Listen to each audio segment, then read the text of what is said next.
Hey, beautiful people, you know what time it is. It's a chat with Rashina. And listen, the encouragement is stop making us pay.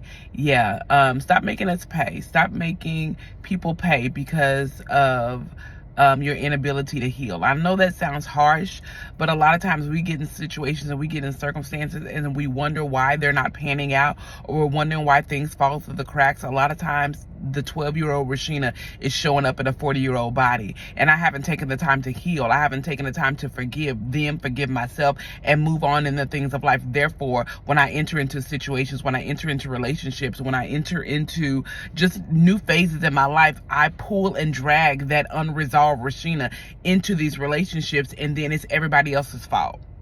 Yeah, it's everybody else's fault. But I have to take the time and say, okay, I stopped growing at this age right here. I stopped believing in people at this age right here.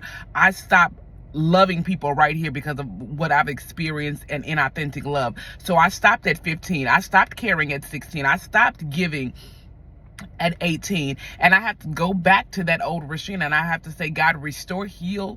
And listen, sometimes we don't even know where we stopped. We don't even know where we stopped living, where we stopped loving, where we stopped forgiving, where we stopped having joy, where we stopped having contentment. Sometimes we don't know. So you have to go back to God and say, God, where did I stop? Where did this root of bitterness, where did this seed of regret, where did this seed of anger or frustration, where was it birthed on the inside of me? And I have to go back to that thing. I have to acknowledge it. And a lot of times we compartmentalize things, and some of the things we even pushed down, we regressed it so far down, we can't even recall the thing. But that's why our relationship with God is so intentional, because when I spend quality time with God, when I spend office hours with God, God will bring up those old things, because you know what? He's trying to get you to the point where you can go from glory to glory. But I can't go from glory to glory when I've got strings of my past attached to me, when I've got strings of regret, strings of anger, all those different dynamics. I can't move forward in God if I don't do the healing, if I don't put in the work.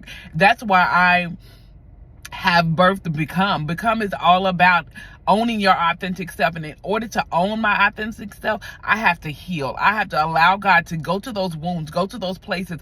And it hurts, y'all. It really, really hurts. But the Bible says no chastisement at this present time is glorious, but afterwards it yields the peaceable fruit of righteousness. It's worth it. You're worth going through your healing.